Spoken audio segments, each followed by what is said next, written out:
Hey, what's up, everybody? Welcome back to Conversations in Pop Culture, and we are back in the saddle once again for another season. And this episode is brought to you by my friend Preston Poulter's book, Palace of the Golden Princess, which offers a fun, sexy romp through a fantasy RPG setting run by women. Issue 3 launches soon on Kickstarter. Links in the description down below. And Preston is doing me a pretty cool favor today, where he's actually offering a free PDF of issue 1, so you could try before you buy if you sign up for his email at pocketjackcomics.com.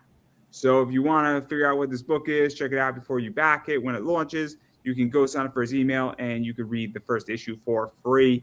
But enough about Preston, because I have with me board game developer and comic creator Chris Brown. So welcome to the show. How's it going, bud? I'm good, man. It's always good to have you on. This is the 6th time we've done this.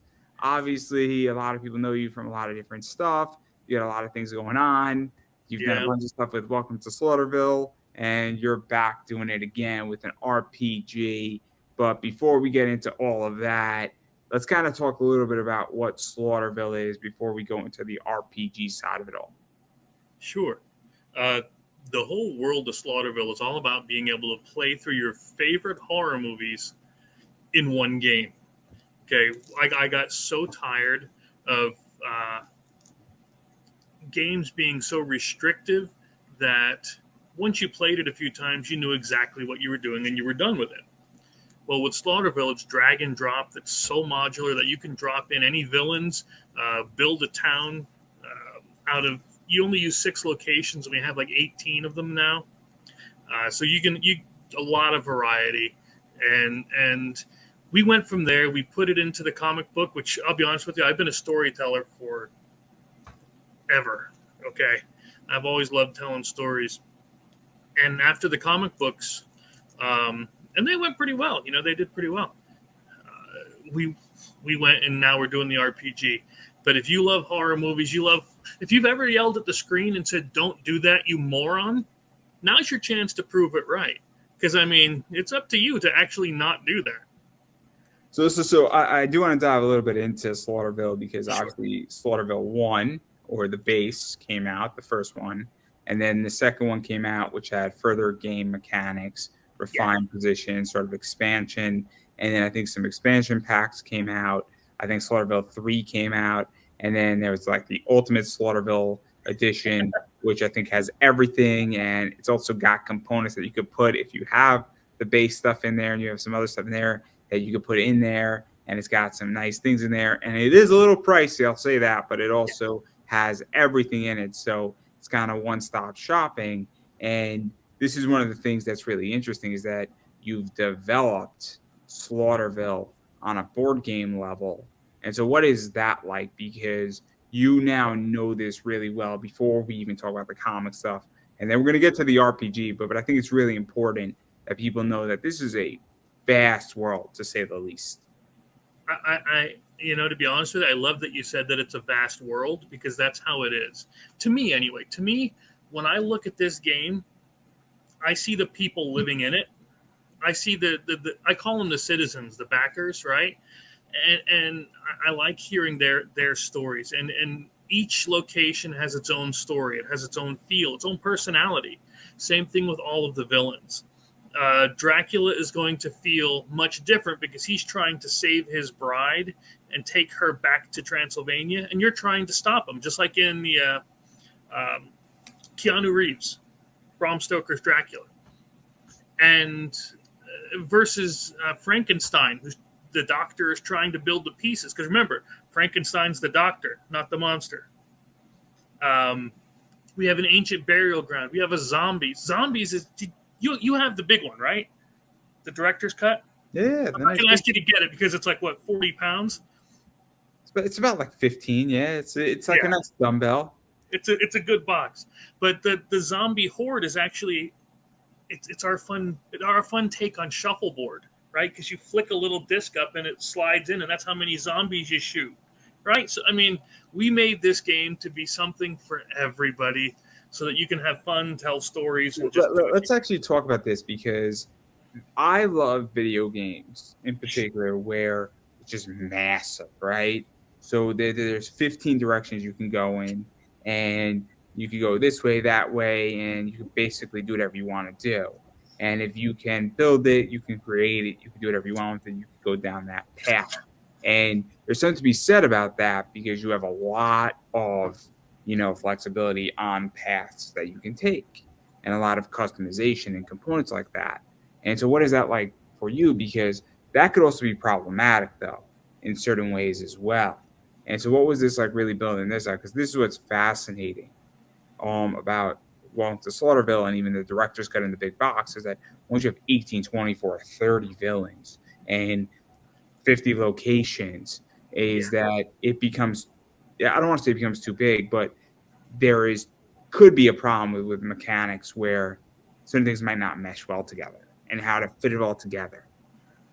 That is something that's always very important to me because I've played so many games like the old CCGs and so on where they have that power creep where developers just, I put out this new set and it's super powerful, but then it makes everything else pointless. I mean, Magic the Gathering does that, and it's a problem. It's a problem. Mm-hmm. So I have, and I'm showing my dork side, but I have a spreadsheet with values. Like, okay, this is worth this much. Health is worth this much points, and everything has to fall within a certain set of parameters that I came up with, so that everything I can design a location or a villain here, and if I follow my formula, it balances it out with everything else. That's what took the longest to develop was that, to be honest with you.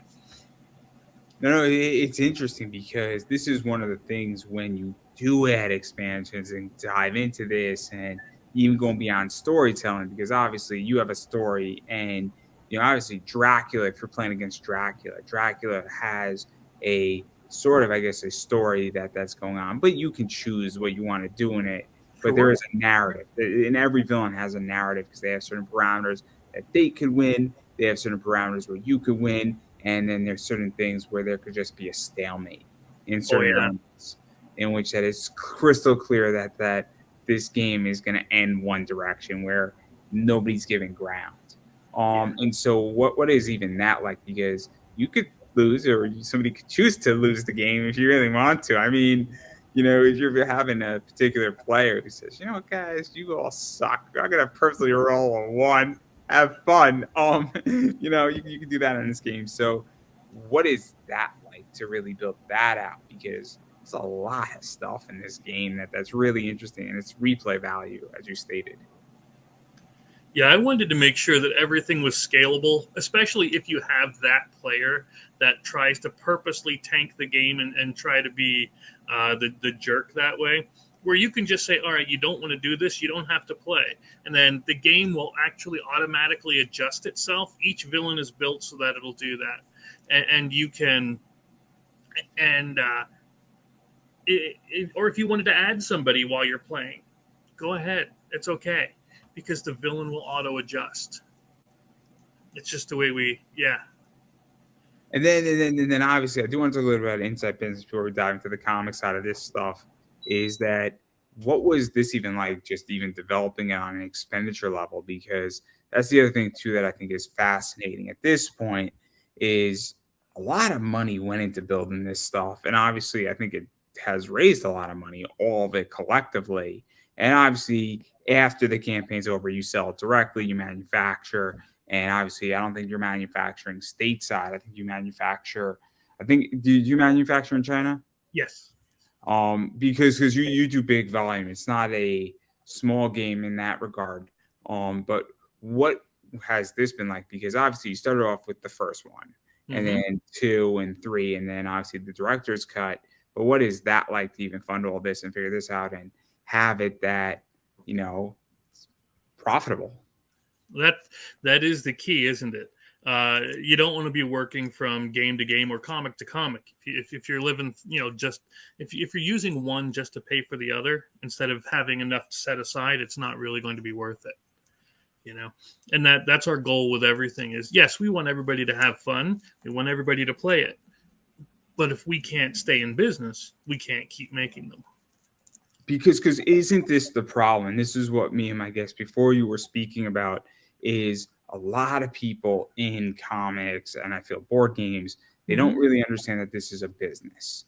You're creating something, and I run a business and I sell a lot of comics on eBay. I sell a lot of baseball cards, and it's a business. And so I understand my margins, and I understand my margins down to how much am I making at this price, this price, this price. And if I could get this for $2 less, how much more am I making on a marginal level? And if I bring in 50 of them and I'm getting it down by $1, I'm not saving $1, but I'm making like another 10. Yeah. And so it's very, I think it's not, I mean, I thoroughly enjoy that element of life. I enjoy my business. I enjoy breaking down economics, but I think a lot of creators don't. And I think this is one of the problems because I think money mismanagement is a big issue. I think, understanding exactly how much something costs. I think being realistic of how you make your money and what you're going to make on a Kickstarter, how much it's going to cost you to do something. And then on top of that, if you think you can sell 100 games, maybe you bring in 200 or print 200 of them because it's one of those things where you want to sell them at cons. And so I'm very curious how you feel about that because I think it's one of the biggest problems right now in the whole space of Kickstarter in general is that I think a lot of people suck at business. Yeah. Yeah, a lot of people, again, if we want to just take it with games, of course, I can take it to comics or anything else, but like people will want to throw miniatures in a game. They don't realize that these things cost tens of thousands of dollars to make. And the return on it based on what you're doing, you may not be at that point where you can do it yet. Eventually, sure, but you're not there yet. And I've seen so many that will hope for success, and then I don't know if it's they lack the ability to put in the work, but like you have to get out to conventions, you have to get out to people and talk to them. If you're going to be standoffish, rude, a bully, something like that, you're never going to get really anybody. You might get something in the short term because people might come for the shock value, but in the long run, you're not going to. In fact, I went to a place over this weekend in Wellsboro, PA. Really great people, by the way. Pop's Culture Shop, and I actually sold 3/4 of what I took up there. Why? Because you have to get out there and talk to people. You have to be willing to be friendly. Again, don't be a jerk. Don't be a bully. Did you also feel that, obviously, even just going into this whole thing with miniatures is that, I mean, I'm a big Mark Cuban fan, and he says the reason why most businesses fail, it's not because, somebody has a bad idea. It's not because of capital. It's because somebody doesn't know their business as well. So I know everything I'm bringing in about my merch, in which that I really think at this point, the reason why I'm successful is it would be hard pressed for me to find somebody who knows just as much as I do. And the people who know just as much as I do or know more, they're far and few in between. Where there might be maybe 10 people ahead of me in that sector. And there's a reason why I'm making decisions and I'm looking at it and I have down to a science and numbers, what I pay for something. I also spend a lot of time and, I put in a lot of, sweat equity into it. And if you don't know your business better than somebody else, and I ask questions, say, how is this person beating me? If I was to beat myself, what would I do?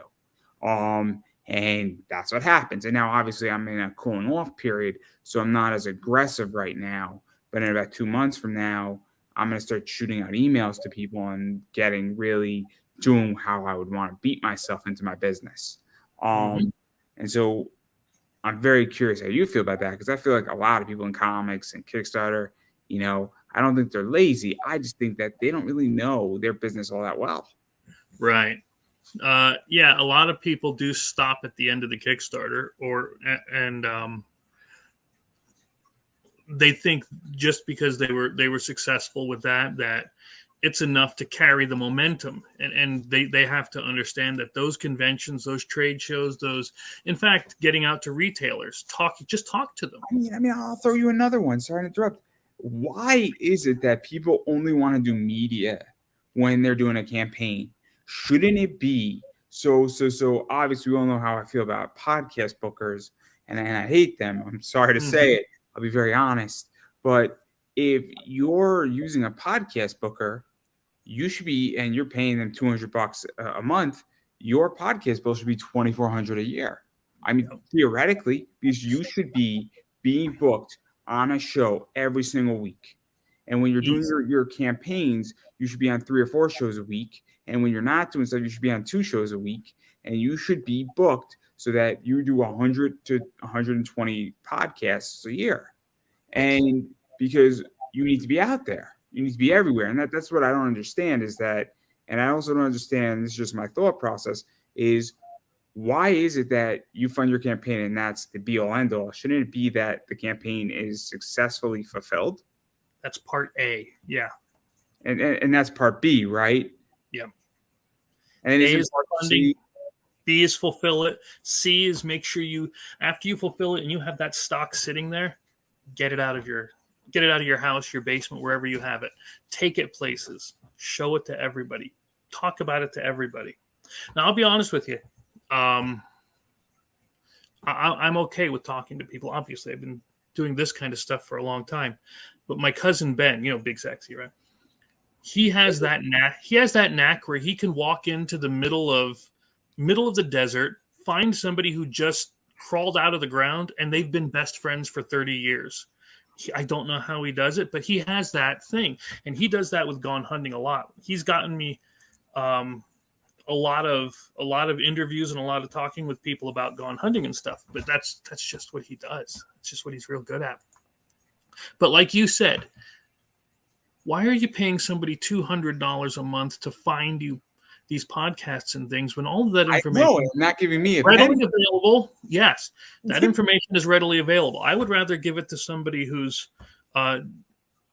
actually producing the content. It avails me to, I'll be honest, and I'm putting on my Stephen A. Smith hat tonight. I'm feeling very salty. But it avails me to, I understand that somebody doesn't want to book it, do it all, and do it themselves. I get the service side of it where it's a convenience. Sure. But what I don't get is I don't get why somebody would pay that person but not pay the show as well. And that's the part that I don't understand, is that I understand your convenience, but you're paying A to get you on my show, and so you value your booker's time, but the person who's doing the work, you don't value you. So that means that you value just the appointment. You don't value the actual media by definition, because if you valued the media, you'd be paying for the media, and you'd be paying more for the media than the booking on a per rated or per diem basis, I guess. Might be the word to use. And it's this is a very, very controversial topic, what we're diving into, but I think it's crazy. And this is not the first time this has happened, and it's pissing me off. And you know what it is? It has to be said. I'm sorry. This has to be said. And it has to be said a lot more, that or you should just say honestly, or if you're using a booker, you should just honestly say, I'm using a booker, and here's why, and I'm not going to pay the shows. I'll pay my booker, but I'm not going to pay the shows. And you should say honestly to the shows. And that's the first thing that should be coming out of everybody's mouth who uses a booker. Live on the air. Without a doubt. Let's just get it out in the open. It should be part of the booker fee. I'm giving you the $200. You should take something out of that $200 to cover what it's going to cost me to get on there, because this is your job. Otherwise, I'm just paying you $200 a month to email somebody. Anyway, it's off topic. It's off topic. Right, but I get salty about it. No, I'm annoyed about it. I find it offensive. And that's the problem, is that I find it offensive, and then I get shitted on when I ask for money on my show, and everybody else now is asking for money to go to every Comic-Con, and I'm like, how come they're not getting attacked? And I got viciously attacked, and I find it the weirdest thing. And I find it extremely hypocritical, and I find that this industry collectively has become one of the biggest hypocritical industries out there, and I think it's a problem. And I think it's actually going to be not the death of creativity, but I think it's going to hinder it for a while. I really do.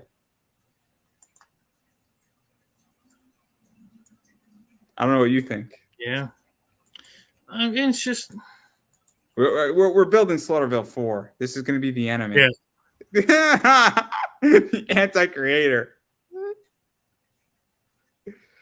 No, because I think this is part of the problem with the industry. I really do. Is that at this point, the whole Kickstarter space has gotten so messed up because I think people are viewing it as a business and they're making business decisions that may not be the best thing in what Kickstarter was meant to do. Because Kickstarter was meant to create. It was meant to be a creative process that, hey, I got this cool idea and I can't do it by myself because I need $5,000 to do this project.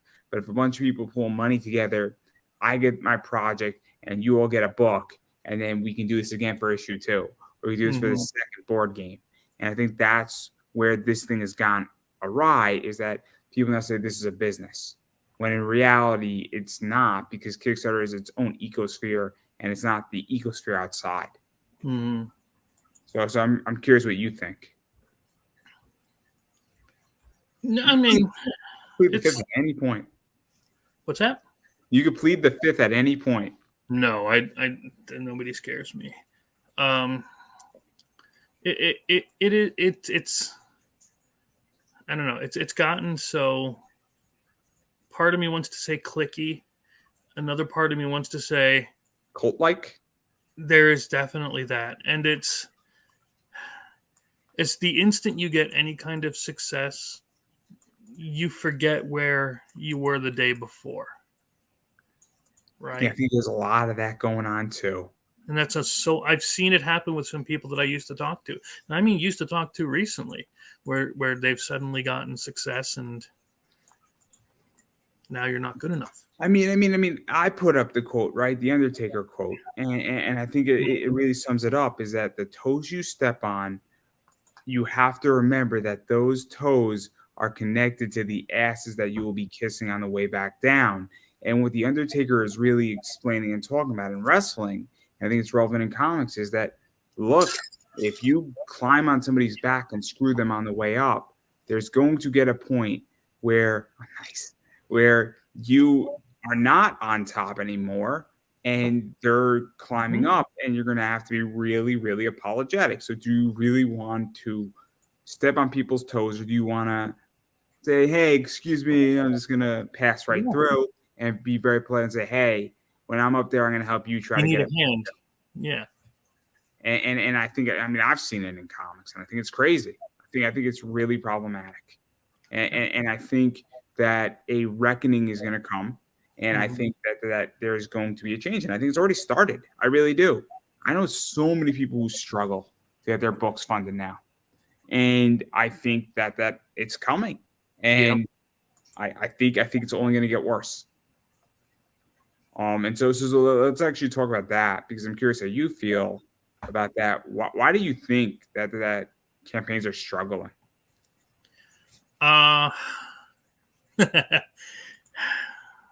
Well, I have my personal opinions on it as a buyer. Okay. I mean, you could tell us our professional first, or your personal. Sure. Either way. I'm playing with you. You know I'm playing with you today. Yeah. No. From a buyer standpoint, I've bought so many comics that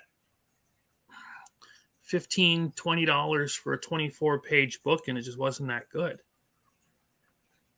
You know? So why am I paying $50?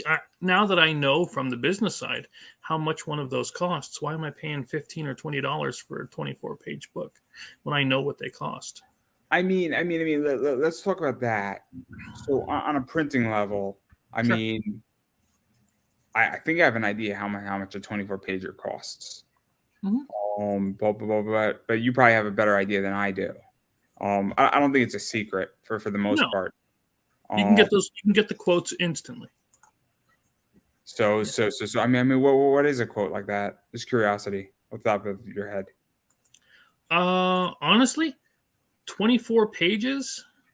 Let's see. 24 pages color. With a decent. You know where I'm going with this, right? Yeah. with a decent cover, 24 pages. I'm going to say it's $300 for 100 of them. So So 300 divided by 100, you're paying $3 a book, and you're charging me $15, $20, $25. I'm going to challenge you slightly because you Go still have to ahead. pay for a cover, you still have to pay for sequentials and art, coloring, lettering. So I would put that at $4.50 a book if you really divide it at that $4.55. But Sure. still, even if you're paying $5 a book with everything completed into it, printing included, and then obviously you charge $5, $6 for shipping. On Mhm. top of that, Yeah, I don't mind the shipping costs. The shipping costs are expected. Charge me. if somebody used to charge me $15 with shipping included, I think that's reasonable on an Sure. indie book, because I get that shipping is expensive. Mm-hmm. Um, I understand, but yeah, even at like 4.50, $5 a book, it's kind of I'm paying 25 for it. I'm paying a 5 multiple. I Yeah. mean, I just went through a business expansion. I don't have a 5 multiple on my business expansion. I have like a 3.2 multiple on what it cost me to go through my expansion. And so I just think it's absolutely crazy that you have a 4x multiple. Like that's kind of so yeah. I mean, that I don't even know how to explain it. It's complicated, right? Like Mm-hmm. it's too high. I think is the point. Yeah. Is one of the biggest problems because I can go right now on Midtown Comics and I could order comics 10 weeks from now for legitly $2.50 for a 24-page book. Now I get that DC, Dynamite, Marvel, they're printing it Oh, in high sure. demand, but even still, I don't mind paying a 4 multiple for an indie book for 10 Mm-hmm. bucks versus that book. Even if it's an average of the same quality or average or a little even worse than a DC book. But when I'm paying $20 for that same book and I'm almost paying, what is that, an 8 multiple? Mm-hmm. Like that to me just gets really out of hand really quickly. Mm-hmm. Yeah, that's just where I'm at with it. But then I've seen like Eric July's book. His is 35. I believe it was 35, right around there. But he's giving you 120 something pages, well worth the price of what he's doing with it. You know what I mean?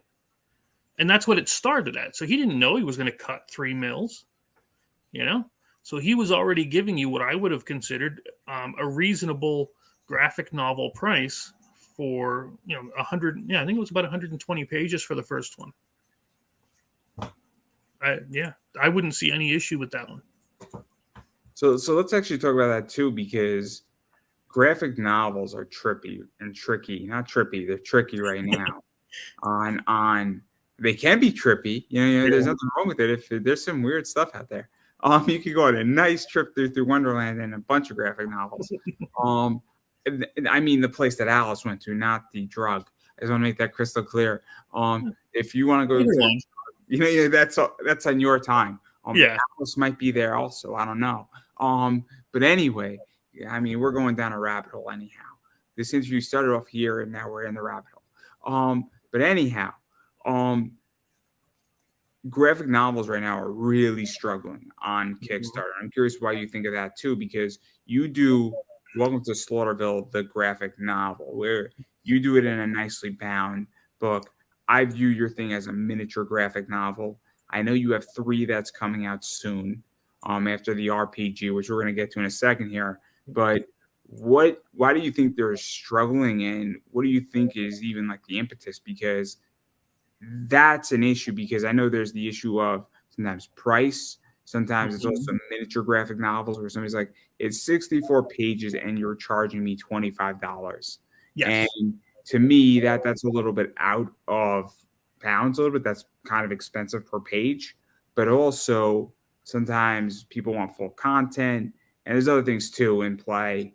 And sometimes it's just, it's recycled material versus new material. And I mean, I'll be very honest. If I have the choice between new material and old material, and I already have the old material, and I only have a budget of $20, I mean, that puts me into a rough position where do I get what I already have?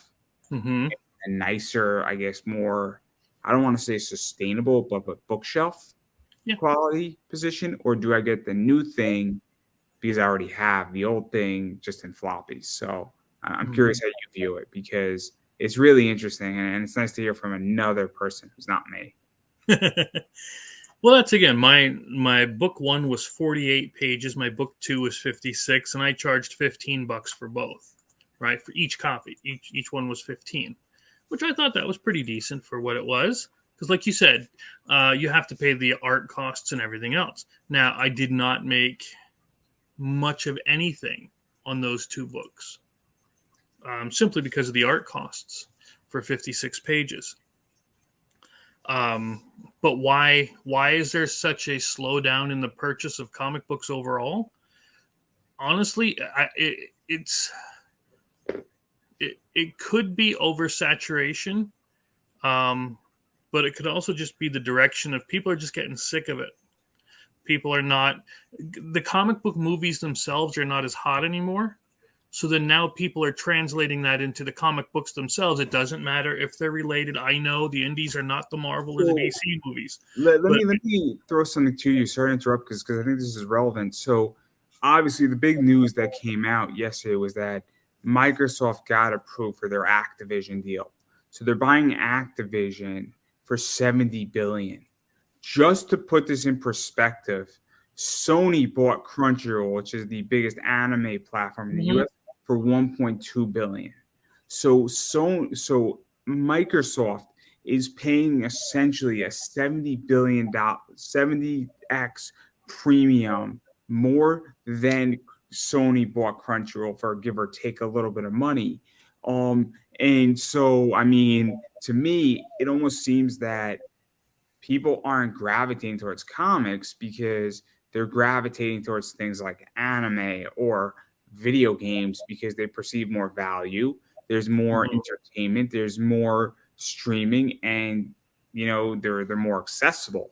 And I could go get a bunch of new video games for $15 a month, with Game Pass on my Xbox. And I'm wondering if that's also contributing, is that there's just more options for entertainment collectively, and there's also more cheaper options and more value options than a comic book.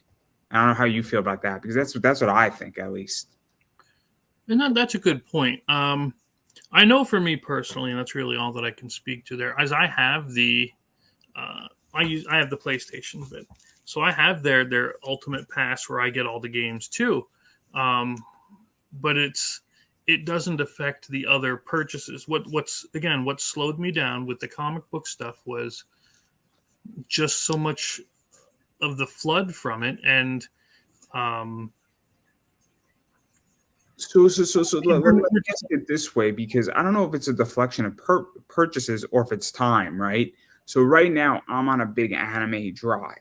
So I'm sure. buying less comics, not being I have money to my money situation hasn't changed. That's actually not true. I have a few more bills this month than I did last month, $200. But in the overall scheme of things, my $200 in a given month is not gonna change anything Mhm. overall. But what's changed is that I have the same amount of time. So I could spend 20 hours watching anime, or I could spend 20 hours watching comics, and I'm on more of an anime drive. So I don't need to buy 20 hours worth of comic books to read. So I don't know if it's Mhm. so much even for me money of a product. It's the fact that I don't need the product because I have another product that Mhm. there. That's what I think with video games. That's what Game Pass does for me, is that it basically buys time slots instead, because, and so I now need 5 comics instead of 15. Yeah. So that means that I'm going to back 10 less projects on Kickstarter, and because I don't need to fill in as much time anymore, because I have other options. And that's how I view it, because to me it's just a transfer of energy, because that's what money is. So I Okay. mean, but I don't know, because that's how I view it, and I might be the odd one out. No, again, I just saw it as a um, there's been a lot of lack of interest in the comic movies and the shows lately because they just haven't been that good.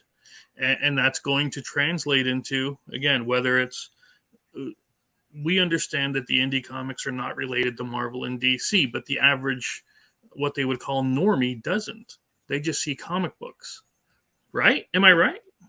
I love So the word normie. I love yeah, that well, word. but they're going to see it as comic books in general. They think Superman and Spider-Man share the same, the same New York. Um, so, But so don't I they? that Don't I think they? that's one of the reasons. I know, right? Amalgam universe. We need to bring it back. Hey, those were good books. When They Batman were. and Spider-Man teamed up, it was great. Batman and Spawn. That was good too. That was Yeah. great. That was absolutely wonderful.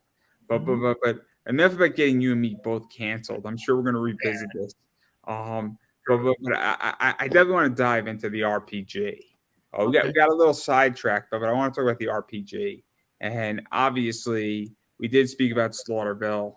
And I was just very curious about how you feel about all that stuff because at this point, you've done the board games. Yeah. You've done the expansions, you did the director's cut, and I'm pretty sure you're going to be releasing some more expansions. I don't know if you're going to do Slaughterville 4 at Oh some yeah. point, or if you're going to do more expansions, but it's neither here nor there. But what is this like to now bring in the role playing game? Because this is similar and it's recycling components of Slaughterville. You've obviously developed this vast universe, but now you're taking away the board side of it, and now you're almost making it, I guess more imaginative. You still have, I think, some cards and some tokens, but now I don't know how to describe it exactly. Yeah. Now it's It's a little tricky to describe it because it's more imaginative. That's the word. yeah. We still use maps. So I mean, now instead of being restricted to what does the card say, because that's what the original Slaughterville was a exploration game. Thankfully, I learned to speak. Um, and you're overturning the cards and you're reacting and you're making decisions.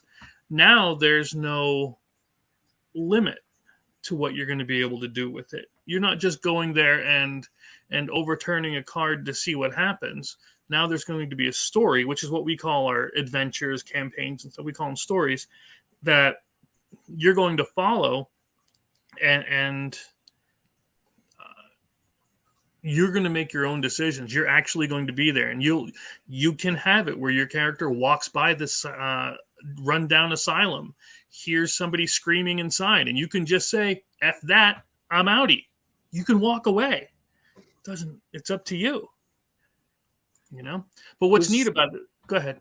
So, I mean, obviously, this is a lot more narrative Yes. with options, and and it's kind of a D&D element to it, but I Mhm. don't think there's a dungeon master where there. If you want to walk away, then another thing happens somewhere else, and so I think right, unless I'm wrong. That does happen. Yep. So, but if you say, "Oh man, it's screaming, let's go, guys! We got a mystery to solve here." We do. I know how much you love Scooby. That's why. Hey! It's a secret. I'm writing the crossover. Resident Evil meets Scooby Doo. Yep. I would pay to see it. You laugh at me now, Chris. You laugh at me now. But when I get this thing on Netflix, and then Netflix buys Warner Brothers Discovery because of me, and I get to Mm-hmm. write this thing, nobody will be laughing now. After that, nobody will be laughing then, and he'll be like, "He said it first. I have this thing figured out.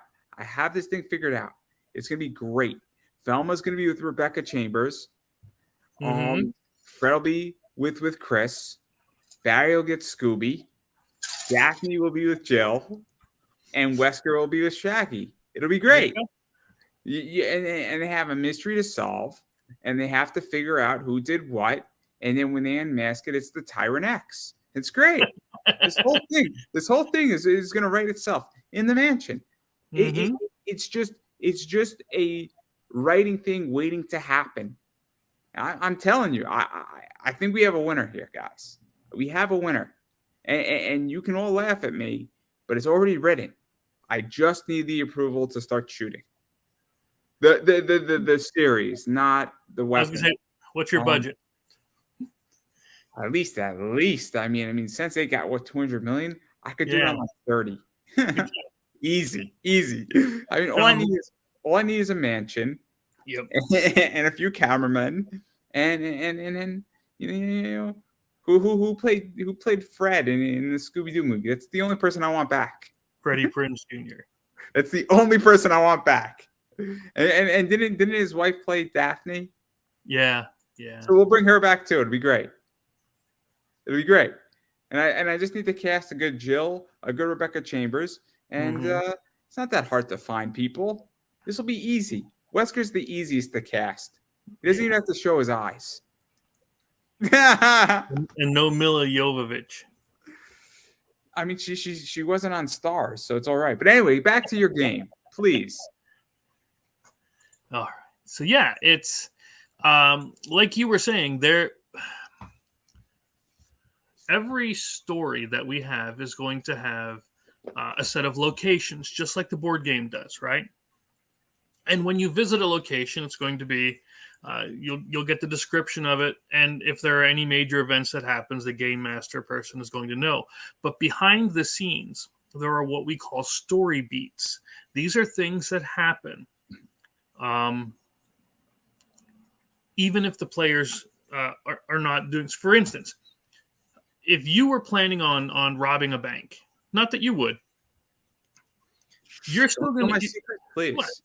You're still going to be making your plans to rob that bank. You're still going to get the car. You're going to maybe drill into the vault. If the players aren't aware of it, if they can't decipher it, if they can't figure it out, you're still going to do your plan. And that's what the story beats are. The story beats are the villain's plan. Just like our villain Matt in the game, these story beats represent that. What's the villain's goal and what are their motivations before reaching what we call the final conflict? So yeah, there's always something that's going to be driving in the background. So how does that impact the story? Because if something is going on with the villain, where the villain is in the asylum, right? Yeah. And they have to escape, and then you go into the asylum, and then they escape, and then that leads somewhere else. But you say, screw the asylum. I mean, how does that exactly fit in? Because when does, I guess, it occur that, those story beats get interjected and then lead into the final thing? Because that's where it gets tricky, because it's complicated, I think, in certain ways, where you don't want to, I guess, give too much, but you also don't want to give too little. Right. If you bring this one up, we'll just show it. This is the one that we're going to be giving in the starter kit, right? And the starter kit's going to have a shortened version of the rule book and everything else. But it's a story we called New Neighbors. And I say we, but I wrote the thing. You know what I mean? And what you have is we have the prelude, which describes what happens in the scene as the game is going to start. The introduction is what you tell the players. And then there's this thing called the situation. This is something that the game master is supposed to know. It tells the entire story, everything that's supposed to go on, all the motivations for the villain. But then you come into these story beats. Again, the game master only is supposed to know these. So it will tell you what happens on day one in the morning, what happens day one at night, what happens each time. So as time progresses, these events are going to occur. So for instance, day 3 in the morning, your aunt is going to make you a large breakfast. You may think that's not important, but trust me, it actually is later. Day 2 at night, there's going to be abductions, because the body snatchers is the villain here. So they're going to be abducting people and capturing and turning them into pod people. So yeah, and if the players are around, or if they're not aware, these people are still going to be abducted. And the town is going to react to that. Like, there's going to be missing persons posters now. The police are going to be like, oh my God, what's going on? There'll be news broadcasts. Things that are working through the narrative to tell the player or give hints to the player without beating them over the head with it. What's going on. Maybe they should be paying attention to something else. For instance, if you go to the police station, it tells you what the police station is. It tells you who's in the police station. What are some of the possible clues possible? Because you have to still find them. What are some of the possible clues that are there for the players to find? And what happens if they do certain things? It's all laid out so that you can. A lot of stories, and I've seen a lot of them where they have Act 1, Act 2, Act 3, right? You're being told what to do here to here to here. Not in this game. We give you the locations. You decide what you're going to do. We will make sure that the story makes sense. So what is this like? Because obviously, I mean, you can miss certain things, and then I mean, if they missed 3 or 4 clues and you're playing this with somebody, but they get there's 8 clues and they miss 4 of them, I mean, they're still gonna end at a final conflict, right? Yeah. It's just a matter of does the final conflict change if you miss certain clues? Does it become an easier conflict? Does it become a harder conflict? Or if you know that the final conflict is coming and that you have to be at the barn and that you miss 3 clues and you may not get a shotgun, instead you have a handgun, is that sort of where this goes, where if you spot a bunch of clues, you might get bonuses, or it might be an easier conflict, or you might avoid certain things that might trigger that? Right. Yeah, it's all about how prepared you're going to be. Sure, in that one that we showed, we have abductions, but if you're aware that these abductions are occurring, and you make it a point to patrol, as they would say in Batman, you might be able to stop some of these abductions. You might be able to save somebody. But on the other side, if you're completely aloof and you don't figure anything out, you might just lose everybody, and it might just be you and a couple people against the world. I don't want to give too much away because of the story and all, but yeah, there are definite. My main thing is, and it says it straight out in the book, no bad decision should ever lead to an instant game over until the final conflict. It should always be something that at least advances the story a little bit to get you moving, getting you wanting to explore, getting you wanting to take part in everything. So this is interesting, because even going further into all this, I mean, it's really interesting to the point where I guess, I mean, there's a lot of freedom. Yes. And there is narrative, though. So it's almost like bowling with the bumpers on, where I feel with Slaughterville, because I've only played a little bit of it, I haven't played a lot of it yet, is that there are guardrails. Once you pick your villain, if you're going up against Dracula, obviously there's an objective. Or I forget the villain where you got to all escape the town.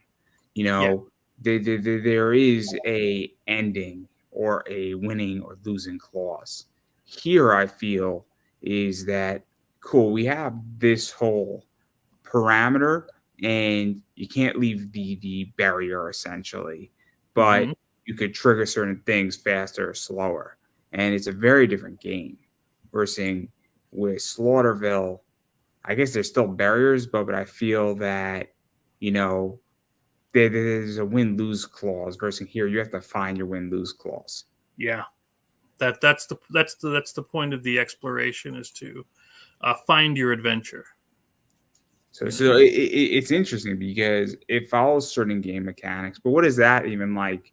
Because at this point, you have the base Slaughterville stuff, and this is why I wanted to talk about it before. I think it's really relevant, is that you have the games, and those mechanics are well built and stack up on each other. Then you bring in the graphic novels, which is very narrative, which is your story, Chris. Yeah. Not my story, because I have no control as a reader. I'm just there for the ride. And every comic is that way too. And it's just a medium. Same thing with a movie, same thing with a book. I'm just there for the ride, and I'm enjoying it, but I'm there for the ride.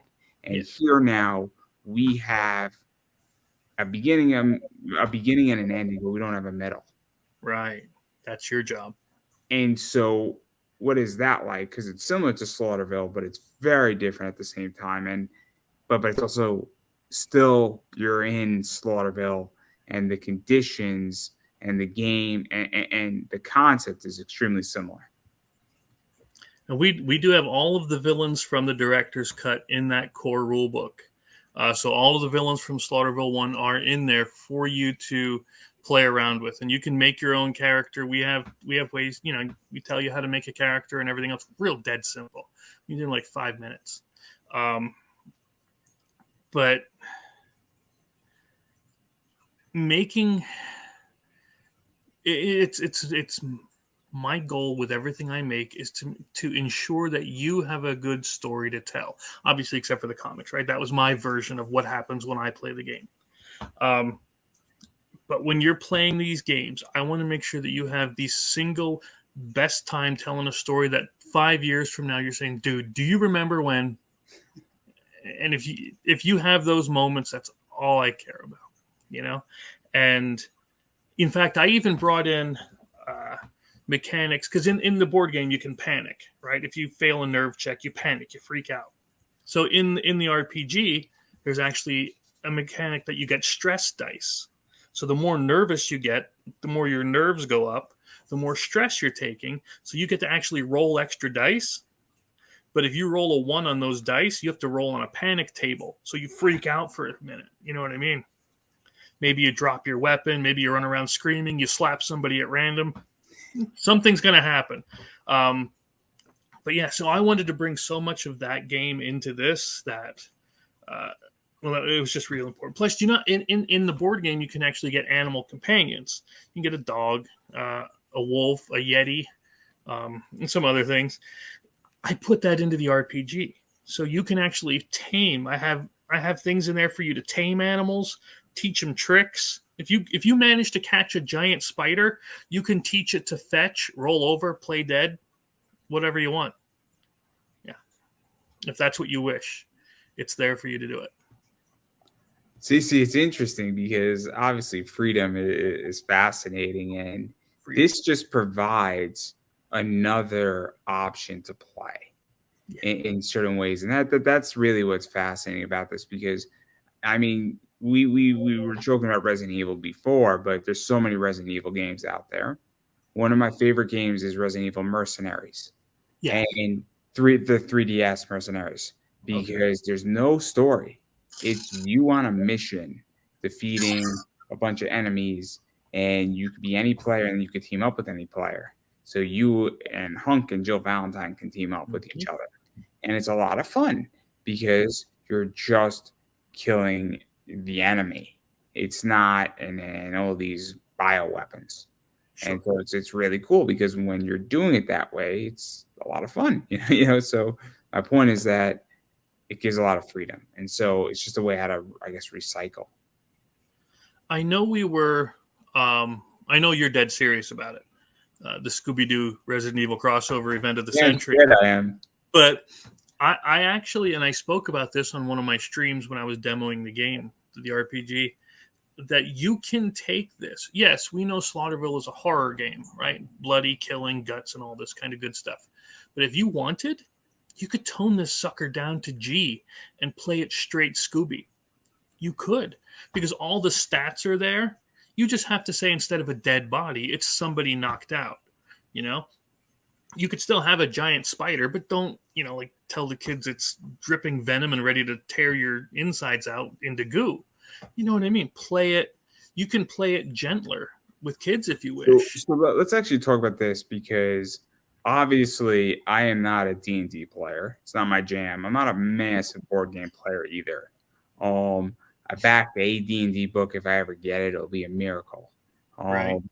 The whole Santine Phoenix Bards of Savada, I think. I think she's doing a good job. Her and her husband are doing a good job with it. They just bit off more than they could chew. It happens. It does. It really does. God bless them. It really does happen. I wish mean, the best for them. I think they got in too deep, not realizing what the fuck they were doing, to be honest. Same thing with Justin Hampton and his poster book. He's delayed by 6 months. It happens. He Yeah. just admitted saying, "Hey, I think I bit off a little bit more, but your guys are getting your book. It's not a big deal. It's not a big deal when people admit it.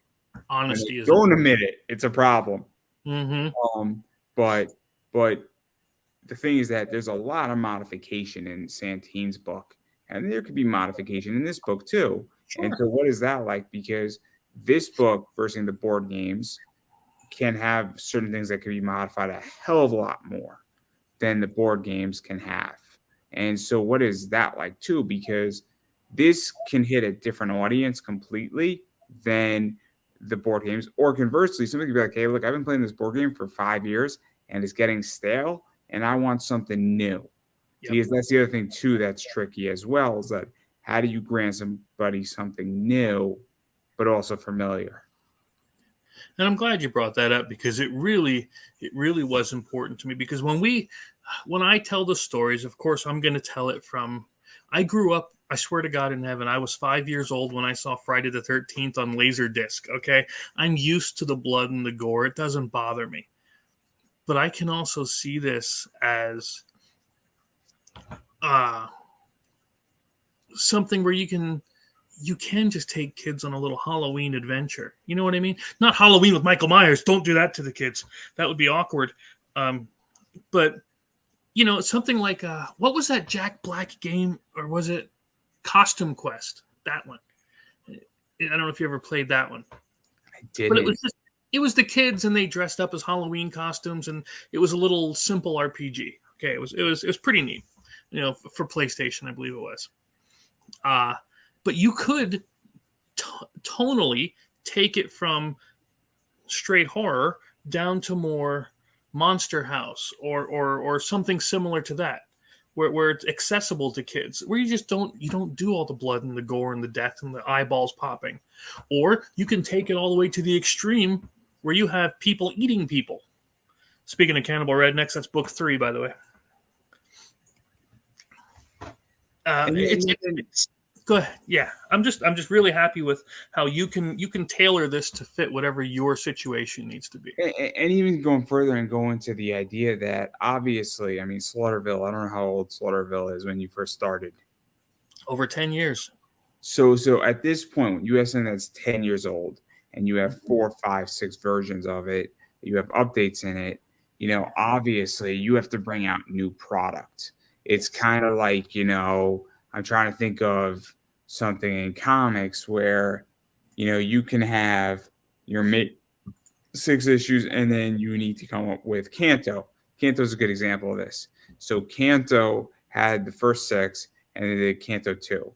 And they did Kanto 3, and then they did Kanto and the Land of the Lost Giants, which was 3 issues.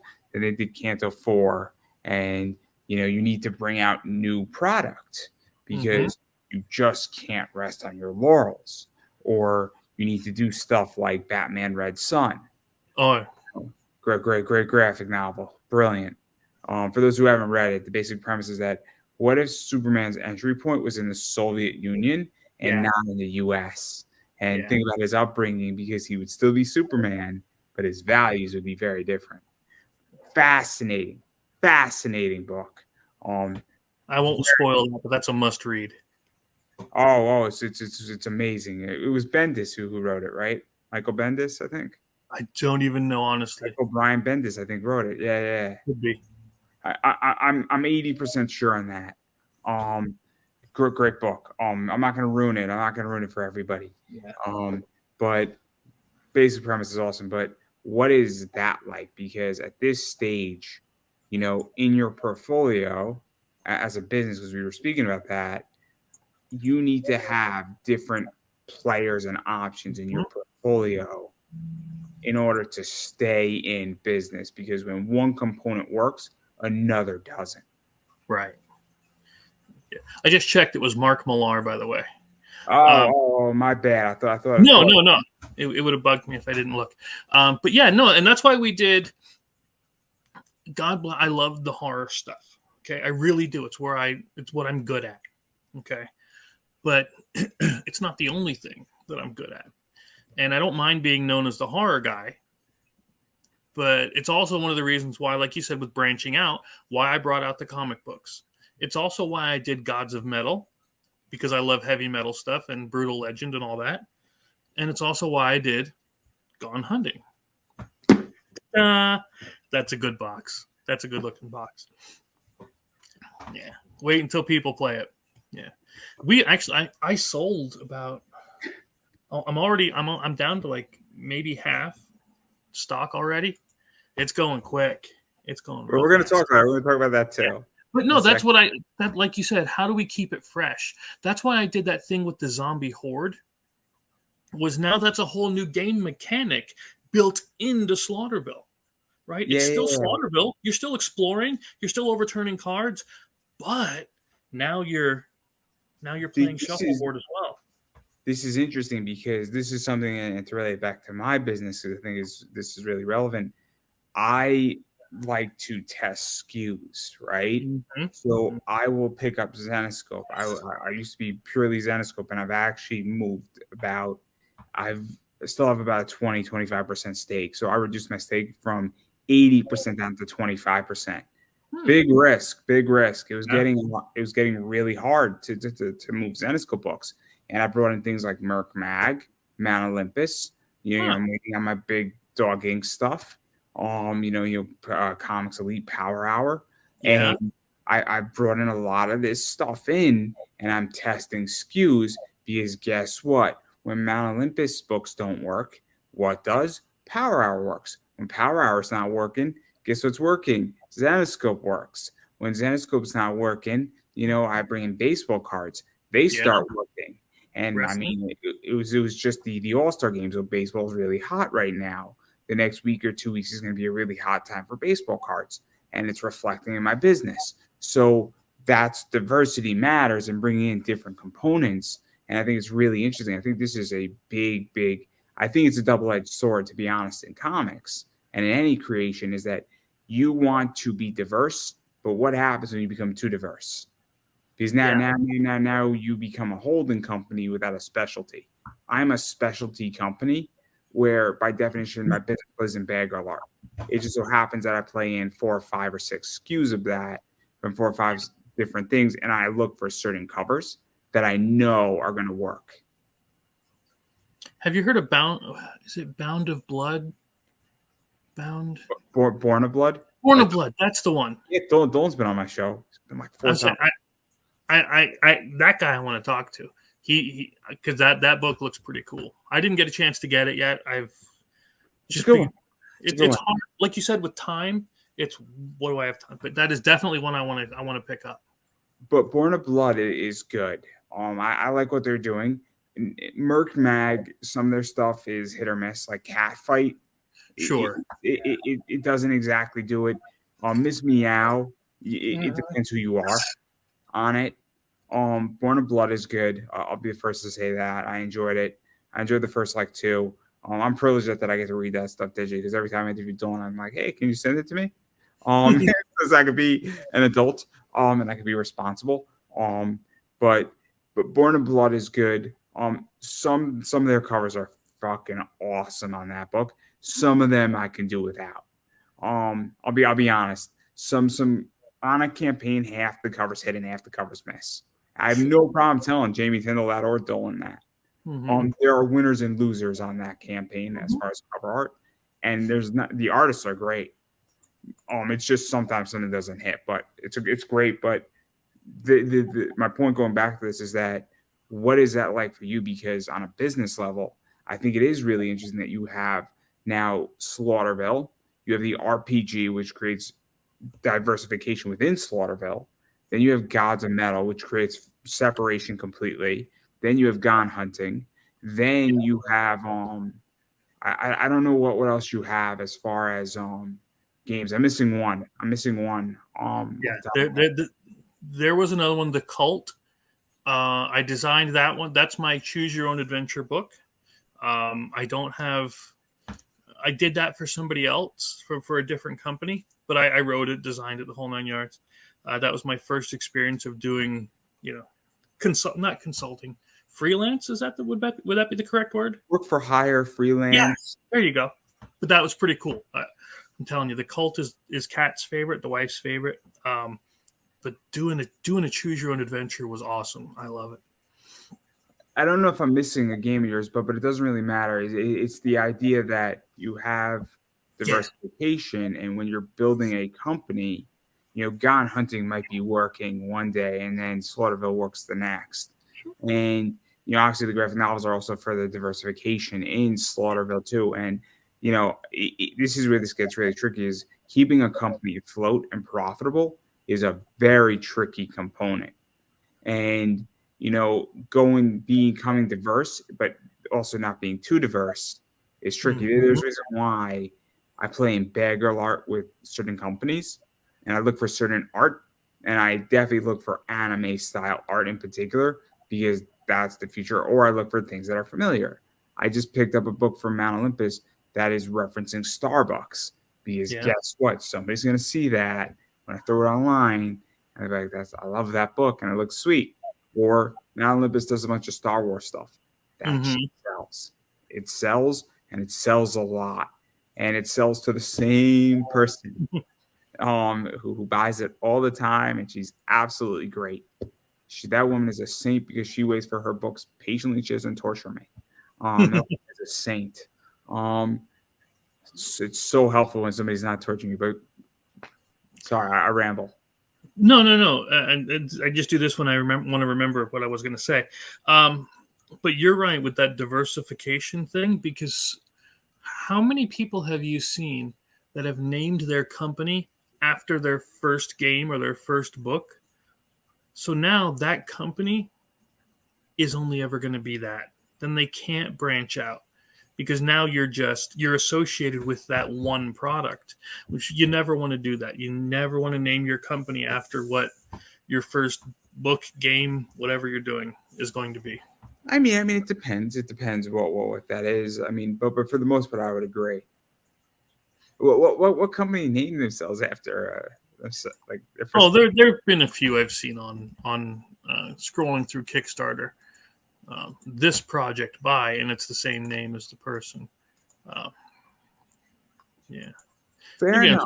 it's McFarlane and it's Image Studios. It's not Spawn Studios, right? It's That is true. That is true. But then again, I think there is Destiny Studios, and they produce Destiny, but they are a sub studio of another studio. of like Activision, Blizzard, and Yeah, but there's no game. They get Blizzard? What?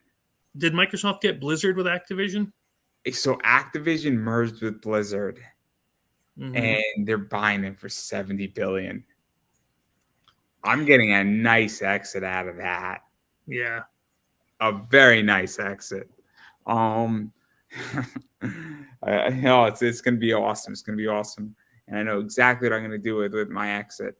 I'm not gonna. I know exactly what I'm gonna do with my exit. I'm gonna go to Vegas, put it all in black. No, You're gonna go to the Slaughterville Kickstarter on July 21st and put it all on there. Yeah, just put it all in. Put it all in, baby.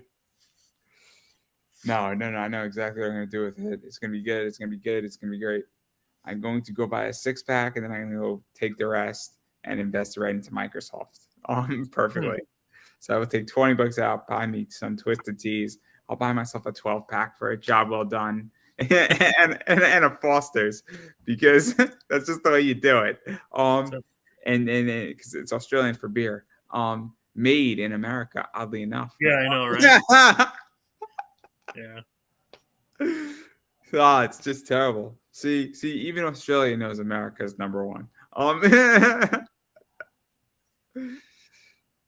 This show started so high today, and just. So did I. That's a different story, though. But anyway, I do. Yeah, I'm having fun. I don't know about you, but I was. Oh, I'm having a great day. I'm having a great day till about 5 o'clock, and then I almost had a panic attack at my work. But I didn't cause the problem, so. See? And And then just grab popcorn and watch. Oh no, I have to deal with the problem. I cause it. I don't want to talk about it. It's not a difficult problem. It's we just need to know where this component is, and it'll take literally 30 seconds to fix. That's it.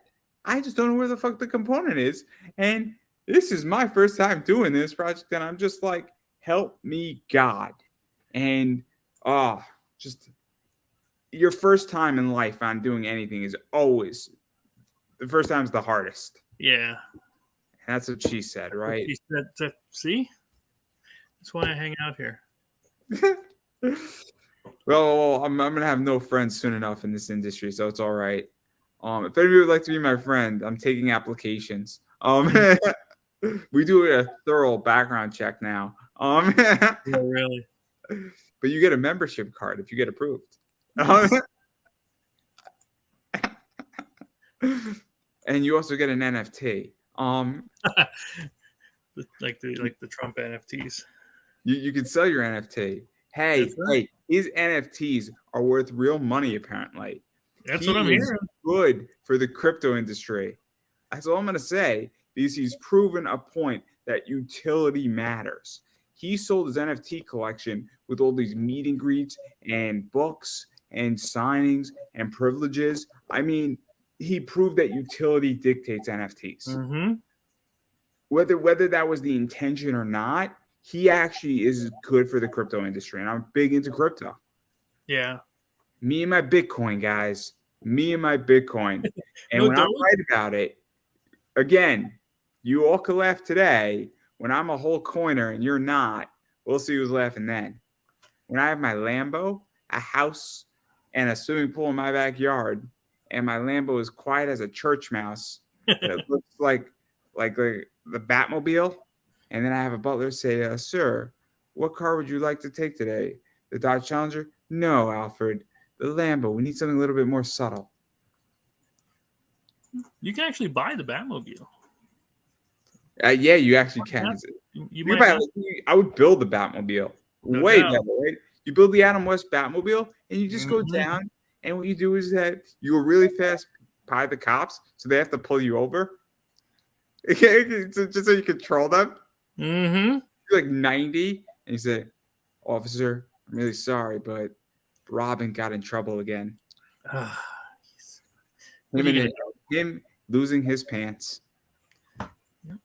I guarantee you'll get off. He'll get off. Oh, yeah. How can a police officer honestly give you a ticket after you state that? Honestly.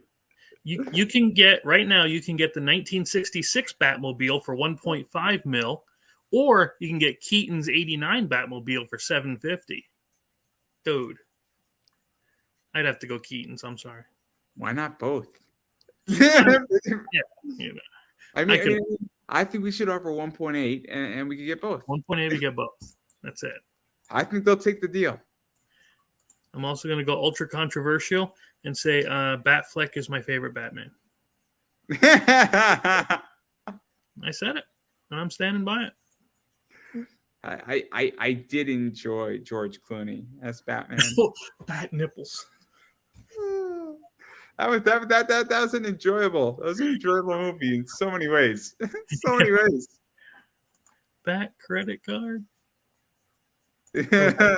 Kilmer with a Bat credit card. One of them. Val Kilmer also was Batman at one point, right? Yeah. I mean, what was it? Clooney, Michael Keaton, Val Kilmer, Adam West, Christian Bale. Christian Bale is my least favorite. And then Batfleck. You know what? I liked Pattinson, whatever the dude's name is. He was too emo as Bruce, but I thought it wasn't bad. You know, I'll give him credit. He didn't suck. Oh yeah. I mean, the movie was long as fuck. It was almost no doubt. It was like The Irishman all over again. They could have dropped 20 minutes. Leo went into it with one girl, and then he exited, and the girl was too young for him. Old. Yeah. Too old. Oh, yeah. I read the joke right there. Yeah. That was a funny joke. That's a funny joke. That was good. Yeah. That was what Ricky. Shoot, I forget his last name. Oh, brilliant. But yeah. Let's talk about something controversial. Sure. Can I show that picture? Oh yeah, sure. That's the cover for the Slaughterville Book 3, the Cannibal Rednecks. So yeah, we can go as dark as you need to, and or we can take it as tame as you need it in the RPG. But yeah, this is my Cannibal Rednecks cover. Fair enough. Thought you get a kick out of it. Sorry. I do. Marco did that, right? Yeah, Lori's guy. Yeah. So let's actually go controversial here, and let's actually talk about the problems in the board game industry, because not to bash anybody, but there is pretty serious problems in this industry, both on D&D games. I don't even know what's going on with the whole thing with Wizard and licensing, unlicensing. People created stuff, and now Wizard is like, we own it, we don't own it. And so what is that? Because I don't know anything about that. I just know it's problematic, and there is issues pertaining to that. So where do you see like all the problems stemming from, and even just because there's been a resurgence? I mean, my friend Preston Poulter, his whole thing and his whole comic is RPG based. Yep. I mean, so yeah, I mean, I'm just curious your thoughts on this whole thing, because you know more than I do. Yeah, one D&D and is what they were calling it. It was a strange attempt at wrangling in licensing, so that when people did supplements on, like if you go to Kickstarter, and I swear to God, there's going to be at least 15 or 20 5th edition or 5e supplements, because there was a open gaming license where you could make your own supplements for it, and you could sell them. I mean, I think Stantine's book is 5th E or E5. And now they want to crack down and say that we're, from what I understand, they want to get, paid for you doing that. So let's actually talk about this, because this does relate a little bit back to the whole thing with AI art. And I mean, I have a solution. Nobody likes my solution. I mean, I get made fun of for this, but I think the solution is actually NFT based, if anything. I believe it is in the format of tokenization of your art. What that means, because right now what's going on with AI is that it takes your art and then it basically combines it, and then it does its own thing, right? And it's getting better. It's getting better. It's here to stay. There's no question about that. That will also make me a small fortune or a large fortune, depending on how much you want to play in this space. By the way, everybody, you're 6 months or 7 months now late to the party, because it started in January of this year. But the point is that with the way I think that you get around this is that you basically have to tokenize your position, which means that you have to add some element, whether that's an NFT or some way how to issue shares. Mm-hmm. And that would solve the AI art problem in seconds. Because if I took an image and I basically made it an NFT, and then the AI art basically asked permission to use or lease the NFT, right? It would lease the NFT from me, and then it would get charged something for it, and then it would come back to me. And so you solve that whole problem. I legitimately solved the whole problem in 30 seconds or less.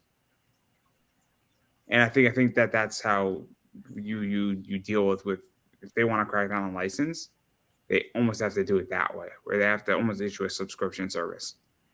Yeah, like it can only pull from a pool of images that because it can't scour anymore. That's where it's got to be. It's got to be limited from scouring every image site to a repository. I mean, I love the NFT tokenization realm. It can issue, and then because you build it on a smart contract like a Polygon. I know way too much about this. And I love this space because it's coming. This is the solution. The solution in AI art is this. Because if you build it on Polygon with smart contracts, you are basically issuing it that, hey, if it does A, B, C, D, you can have 50 parameters, and it will automatically approve it, and it will do it in microseconds. And so if you have an image, you might be able to lease out your image to 10,000 people who will pay you 10 cents for the lease for it for legitly 4 seconds. Mm-hmm. And whether they use the image or not, you get paid on an AI art position. I know way too much about this, but I don't know how you feel about AI art and licensing, because it's extremely similar. What's going on, I think, with Wizard and Fifth E is that when you start cracking down on stuff, how do you reel stuff in that's been out there indefinitely is the point. Mm-hmm.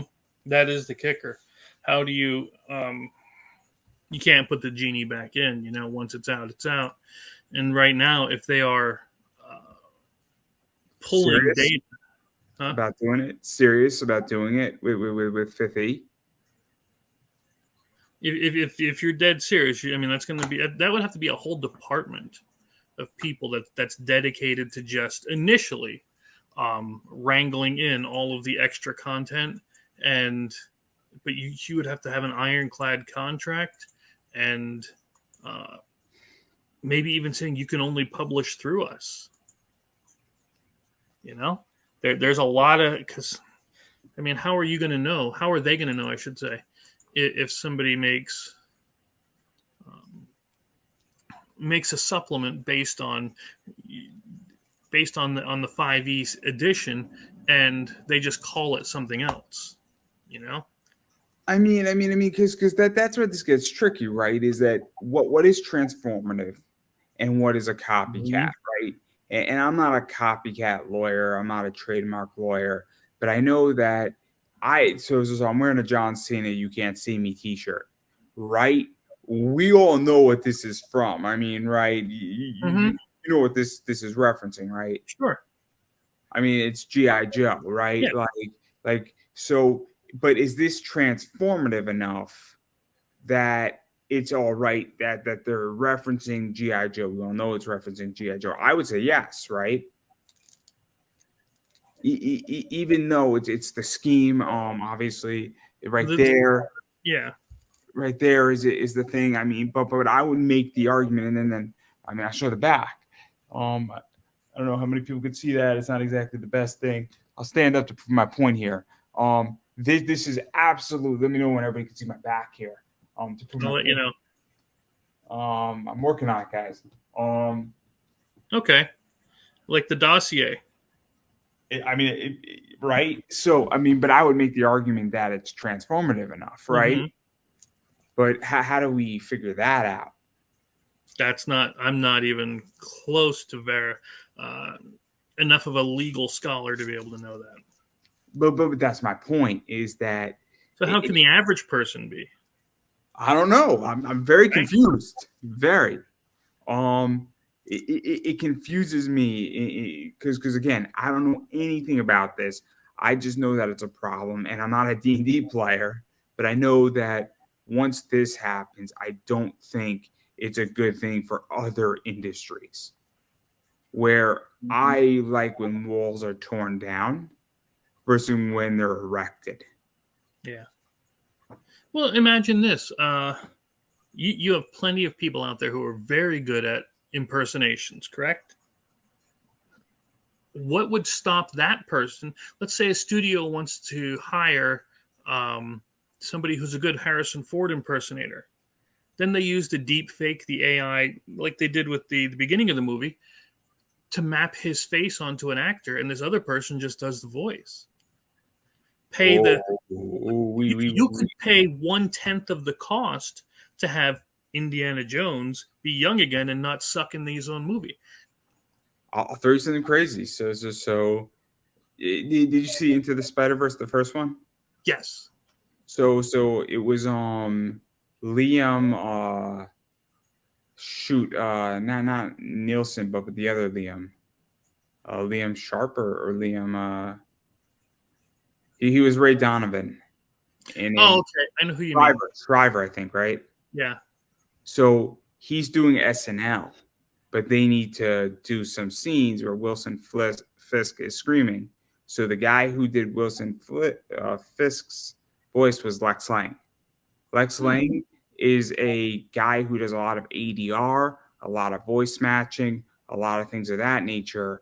And Lex Lang does a lot of anime. He does a lot of cool stuff in that. Does a lot of voice acting. but he does a lot of stuff. Every single movie, in like literally, you go at the end of the credits, you look at Aquaman, you look at all the DC, you look at all the Marvel stuff. Lex Lang is in almost all those credits. Wow. And so are a lot of other people, because they're doing it. And so with the voice stuff, I mean, and Lex Lang is a lot cheaper, and then Exactly. But I mean, isn't that kind of the same the thing? You can. What's to stop the studio who owns the character of Indiana Jones? Again, I'm just picking Indiana Jones because it's recent, or Rocky in his younger days. What's to stop them from saying we own this character and the likeness of said character? So we're going to use an AI model of no different than if you're doing a cartoon or anything else, and just have somebody do the voice. see, it's interesting because I think that there's two things going on. So the argument with AI is that, are you anti AI or are you anti ethical AI? And the problem that the conversation goes with the AI stuff, and even with cracking down on anything, is, are you against ownership or are you against it being like, unethical ownership? So if somebody said so first of all, I think AI is here regardless of its ethics or Mm-hmm. not. I think that if, I mean, look, the question is that we all learn from something, right? So I learned how to run my business by watching other businesses. So is that unethical on that realm? I would say no. I would say that's pretty good. Now I spent a lot of time learning that skill. Now, if an AI is watching me and copying me and tracking what I'm buying and doing for a month on my computer, and then it learns how to do what I'm doing, it's going to be, it might buy and do more stuff. The problem is the AI is not going to know how to pack up a comic. It's still going to need me. But what if an AI becomes my new purchasing agent and purchases better than I do? But I pack it up and I own the AI. I mean, it's tricky, but Well, then that's no. I would say though about the studio. Getting back to that point, if they own Indiana Jones, if they own it, I don't know if it's unethical. Yeah, that's what I'm saying. You could do it. I wouldn't see the issue as long as So you're so as long as you're not billing it as Harrison Ford. There you go. You're building it as Indiana Jones. You let people know this is a deep fake AI generated character. No different than, again, if I were to hire Don Bluth or some other artist to draw a cartoon for it. That's the way I would see it. I know it's weird, but that's just the way I see it. So this is my whole issue, is that everybody's bitching about Mm. Secret Invasion, right? Mm-hmm. And they're saying, oh, the AI was a problem with that, and I'm anti-AI. So are you anti-AI or are you anti-ethical? So to me, they're making the argument saying, I'm anti-AI completely. But I also go to this point, I say, it is a package deal of everything else AI does. So if AI saves a life and prevents a building from collapsing, then you also have to be anti that too. You can't just be anti AI in art. To me, it's a package deal. And this is where we get controversial, is that it's kind of like laws, right? You could say, I don't like this particular law and I'm anti this law. But then you say, I like this law because it agrees with me politically. There Mm-hmm. gets a point where I say, well, it's a whole package deal. It's all the laws or none of the laws. You don't get to pick and choose. Where there was somebody supposedly took somebody's art, right? They took Brian Polito's Lady Death art. We all agree that stealing somebody's art without their permission, printing it on prints, is probably wrong. It's actually Right. probably illegal, to be honest. You're Mm-hmm. stealing and you're violating trademarks and copyrights. Also, they also took Nathan Sarzerzi's art, I think is his name. Again, illegal. This person went to a con and took that dealer's prints.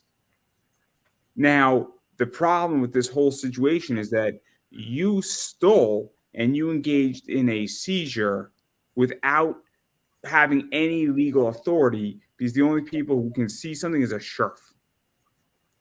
After a judge issues a seizure warrant. So December Lace, who did this, actually stole. And I was having a conversation with two people, and they're like, "Oh, we got to do it in the streets." And I said, "Wait a second." And she's like, "Oh, she confirmed it with the artist." And I'm like, "But that doesn't tell me shit. That tells me that an artist thinks that something was stolen from them, but they have no proof." And that's where I go with this AI stuff, is that I go to the point of saying, if you're against AI, you're against it collectively. You cannot pick and choose if it's art. It's the same thing with all the laws in America. You're either for them, because some of the laws that protect you, if you don't like one law, but you like 10 other laws, it's a package deal. And that's my problem with this whole thing.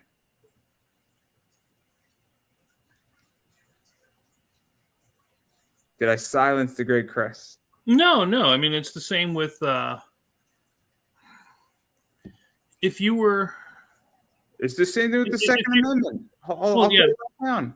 It's the same thing with the Second Amendment, where it's your right to own a gun. It's all guns or no guns. Now there should be parameters. I don't think you should own a submachine gun just hands down coldly. But it's when they say I'm going to ban a shotgun, but you could have a Glock.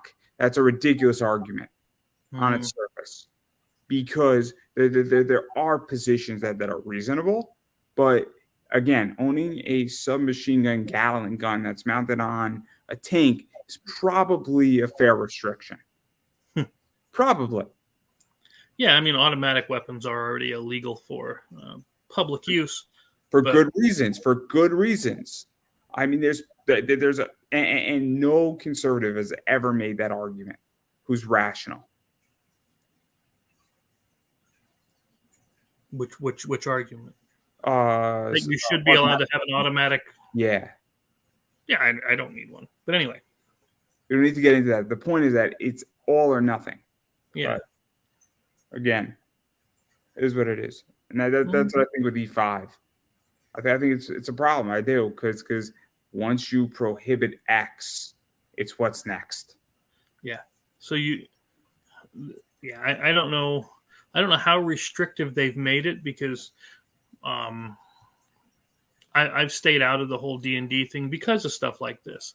Like when they said that orcs were racist, that kind of a thing. Yeah.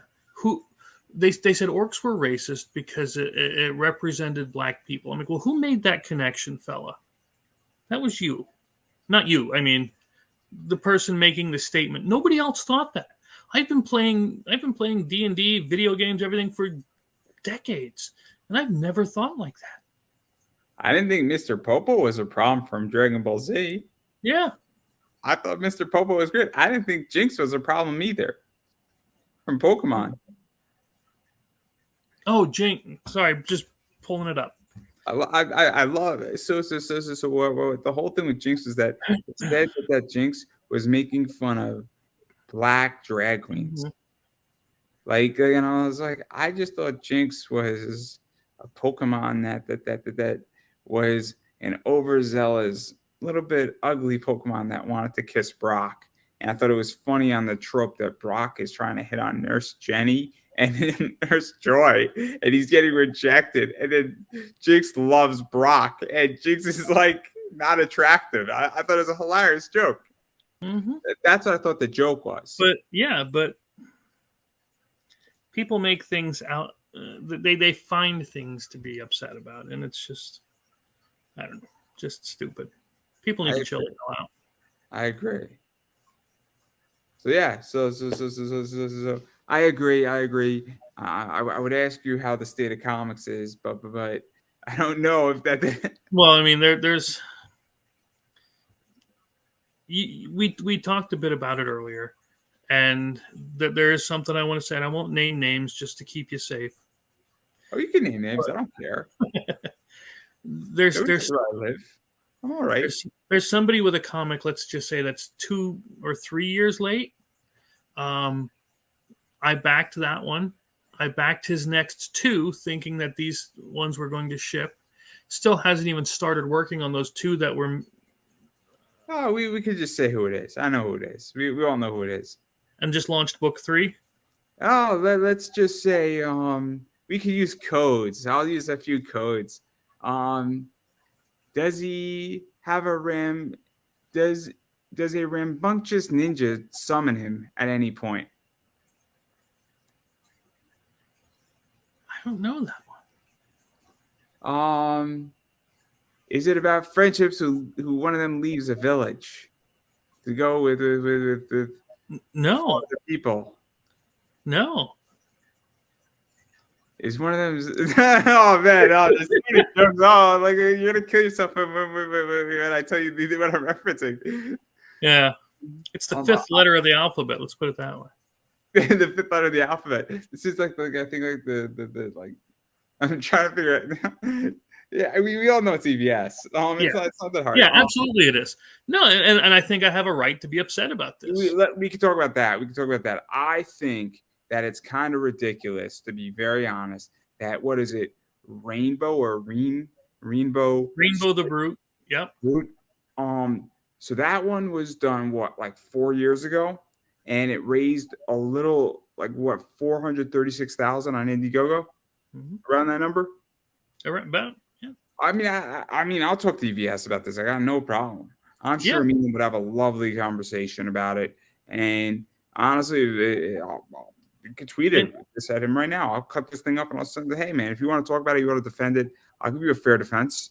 I'll give you a fair position. Absolutely. And I've tried to reach out and say, hey, where's the books? Because you've already shipped out some, and now you said, and I still haven't gotten one. So this is something that's really interesting about business, right? So for those who don't know, my understanding is that Rainbow Brute, I think it is. I don't know much about this and book. Snowman? I don't know that. And then Cyberfrog, was my understanding. So Cyberfrog 1, 2, and 3 just launched, and I think he said that he had to fulfill 2 and 3 before he gets to Rainbow Brute. And this is my whole thing, is that I think on Cyberfrog 2 he did what, like 300,000, somewhere around that, or did he do like 2 million? I know it was in the millions. Yeah. Okay. So again, I'm out of the loop on this. It's not my jam, right? So he did a lot of money, and then I know he did 200,000 really quickly, like within like the first hour or two on Cyberfrog 3. I know that much, but Brute he did 436,000. This is my thing about business, and this is why this is interesting, is that there's a reason I just went through a $25,000 expansion. I've said it multiple times. Now I'm in pause mode because guess what? I have to still bring in merch. I have to get a lot of merch out. So I'm going to take 3 months off because I want to breathe and I want to relax. But then what I'm figuring out is I then go and I say to myself, cool, I'm choosing to expand, where I expand plateau for a reason, because it allows me to function. Yeah. I think this is the problem, where I think EVS has grown a little too much, a little too quickly, and he doesn't have the infrastructure or the team in place. And I think that's where it comes down to. I think it's the problem. And I don't think it's a hiring problem for him.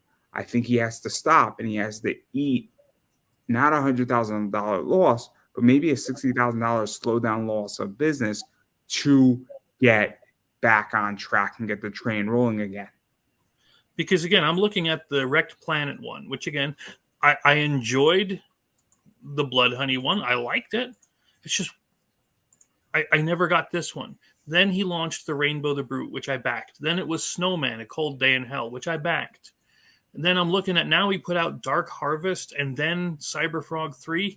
And I'm like, fella, you haven't fulfilled the rest of these. I can't in good conscience. This is where this becomes interesting, right? Is that how much capital has he raised and how much capital has he burned through, and what's the problem here?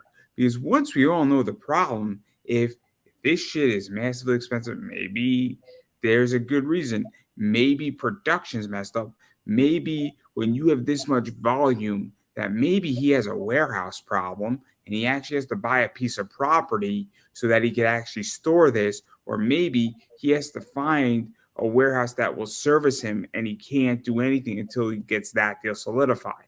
But if that's the problem, then you got to deal with that problem efficiently. Because I bought the warts and all. I bought all of the Unforgettable Tales. So I'm not somebody who hates the guy.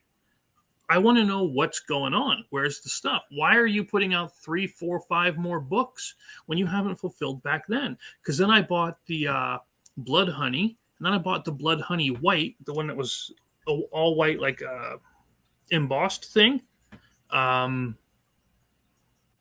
Yeah, and then I see, and then I asked. I said, I see people that are getting these things, and it's supposed to have been finished in the beginning of June, the shipping, and I'm like, where's my stuff? And you get no answer. You get nothing. Because the problem is that he doesn't have a customer service team. He has no infrastructure.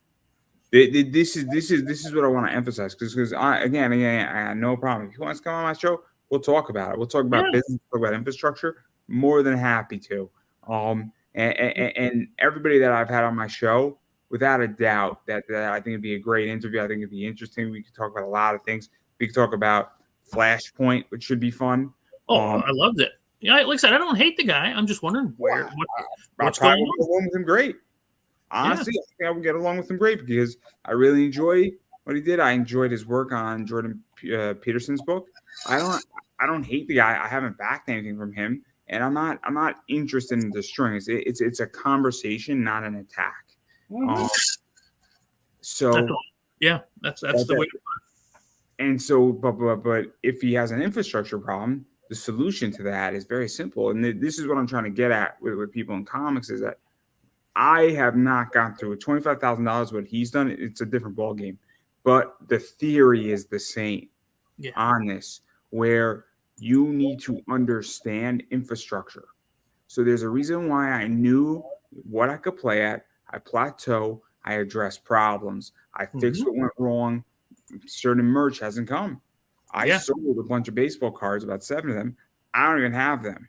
That's a whole different ball game on a business level when you're selling things and you have to start figuring out putting away shipping costs now with money that you're getting today so you can send it out later, and you're operating on pre-order form. So I don't really know, but again, I think what people want is just an answer. That's all I think people want. Yeah. But again, this is why I think this is interesting, because this is how you want to run your business. And I think this is a big problem in comics, where I don't think people know how to run their business. Well, that's how with my with the RPG thing. Okay, I know I could put the funding goal up in the 20-some thousands and get 6, 7, 800, 1,000 copies of it sitting here. But realistically, I kept the funding goal low so that when we hit that, I know exactly what I can handle for packing and putting out. And if we go over it, that's now extra where I can get help and move things out. You know, it's planned into it. Let's put it that way. But again, I've been doing this for over 12 years now. I'm used to it. It's just what I do. So.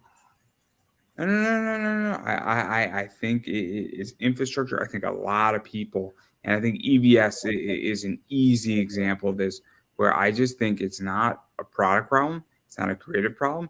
It's an infrastructure, warehouse, logistics problem. And I wish I had the audience like he does to do those 6-hour streams all the time. You know? But it's just, I can't see myself. Oh, I can't do a 6 hours. I mean, actually, I could. That would kill me. But I don't want to. It's not good for business. And also, you know what is? Everything is different when money's there. Everything is different when money's there. I also think that, I don't know how true his audience is, though, and how loyal they are. And that's a real question where there's testing points in it, and I'm a financial guy, right?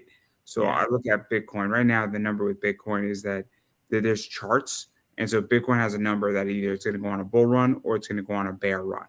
And it's really having a hard time breaking the bear run number. And so same thing with the S&P is very correlated. And if you look at charts, it goes, it peaks a little bit above it, and then it falls back down like a day later below it, and then it peaks back up. It's still moving upward altogether, and still, if you put your money in there over the next 20 years, you'll be fine in the S&P 500. But it's when you're going to time the market and load up the cart, because there are ways how to do it. But my point is that I think with him is that if he stops, where does his audience go and that? And it's not just him, it's everybody. Yeah. Well, now I'll be honest with you, I will buy anything that Shane puts out. Shane Davis. Yeah, I had a chance to interview him and I passed and I shouldn't have. I actually liked, and I read and liked the Starlight Cats. I liked the Inglorious Rex. I backed the next one because they put it out and then they deliver. Same thing. I know John Malin's a very divisive figure for some. I don't know who he is. Malin? Yeah, he's all right. But everything he's put out, I've gotten. I've never had an issue. Mike Barron. Everything Mike Barron. I'll get it eventually. Yeah. I mean, it might be like 2 weeks late, but it's not a big deal. He called me not too long ago, which was really cool. I speak to Mike at least 3 times a year, if not 4. Yeah. He's pretty awesome. And then who else is there? Where obviously I speak to a lot of people like Larry Welts. I spoke to Dennis Kitchen. I mean that stuff is crazy. Who else is on that list? But like again, I'll speak to whoever. Oh, Billy Tucci, I talked to him. He was a good guy too. He's another one who I would trust to deliver. Yeah, no, but Billy, it'd be interesting to have an interview with Billy Tucci. Bill McKay would be interesting. I would love to interview Bill McKay at some point. But also I want to do there's a lot of people like old school comic people I really want to do, because I hate to say this, but if somebody is 45, I'm not worrying about them. If somebody's 85, that's when you want to start interviewing those people, because they're gonna, hate to say this, but here today, gone tomorrow. Yeah. Good example of that is Denny O'Neil, Howard Cruz. Those people are no longer with us. Rest in peace, both of them. George Perez is another one. Yeah. And those interviews with those guys are so important. Paul Kluckenberg is another one who is older. Those guys are really important as far as interviews lately. Because when you do that, those things stay up forever. Yeah. But yeah, what were you saying? Oh, no. Okay. Oh, please. Because you recently did another one with one I liked was the British. I'm not the British, but what the heck am I thinking? British Bulldog, the Bushwhackers. Yeah. So I did the Bushwhackers, and one of them passed away just recently. Yeah, that's what I was going. That's what made me think of it. Yeah. Great book. Great book by John Crowther. That was a damn shame. I always liked that. I mean, I grew up with them, for God's sake. It's hard to get those interviews. It's hard. Oh yeah. It's hard because a lot of the time, tracking people down, people charge for interviews. It is not easy to do interviews, and it is not easy to get really good guests to show up. And again, I people shit on me, but they don't understand that it's like it's pay to play, and it is really fucking hard to get really talented guests and build out and understand, and it's rough. And I'm going to be the first one to admit I am the absolute worst at it, because when I start designing games or writing the books, the YouTube side of it goes away. That's not where my brain. I'm hyper focused on making these things, and sometimes I will let the YouTube side slack off. What do you mean? I won't put out as much content or any. I've done it where I've gone a month without putting out anything because I'm working on games and things. So I put out, You guys that do it are just, yeah. but what people don't understand is that I will cut up an interview, right? Mm-hmm. So I cut up an interview. I get anywhere from on a good interview, anywhere from 8 to 12 pieces of content plus 3 shorts. So I get 15 pieces of content Nice. from it, and then I reshoot out the interview. So for those who don't know, the way it works is that 3 shorts go on to TikTok, same go on YouTube, same go on Instagram, and then it also goes on to Rumble. So that's 12 pieces of content right off the bat from one cut, right? Then I'll cut up and get another 8 pieces of micro content that's anywhere from a minute 10 to 5 minutes, and I get 8 to 12. So conservatively, let's say that's 10, right? So Mm-hmm. 10 they go on YouTube, and then that also goes on to Rumble. So now we got 32 pieces of content from cutting up one interview for the most part. And then I reshoot out the interview, and then obviously it live streams the first run, so that's 4, so that's 36, and then I reshoot it out, which brings it up to 38 pieces of content, 38 to 42 pieces of content per interview. Now you divide that over a bunch of things, and what winds up happening is that if you have 10 interviews, that's 420 pieces of content, and it's a lot. It's a lot of content. So I mean, right now I have 12 interviews that are micro contented up. Some of them are going to expire a lot sooner, and they got like 2 more rounds. But then others have legitly like 8 more rounds, and then I'm constantly adding new ones in, so that's what happens. So it's an ever expanding thing. And then every once in a while I have a burn week where I don't really say anything during that burn week, just because it gives me another 7 days to function and catch up. But it's a lot of work to do this. But it's because I could release 10 in a row of the same interview, and it would actually be easier in certain ways, but I diversify the content. Mm-hmm. But it's a lot. It's a lot. Yeah, I know. I don't have the. I don't have the time sometimes, but I would really like to get more into it and have more people on. It's just, like I have Carissa this Friday. I think I have somebody after that too, but I don't remember. I mean, I have Tom Hutchinson Saturday, but again, I mean, I cut up content.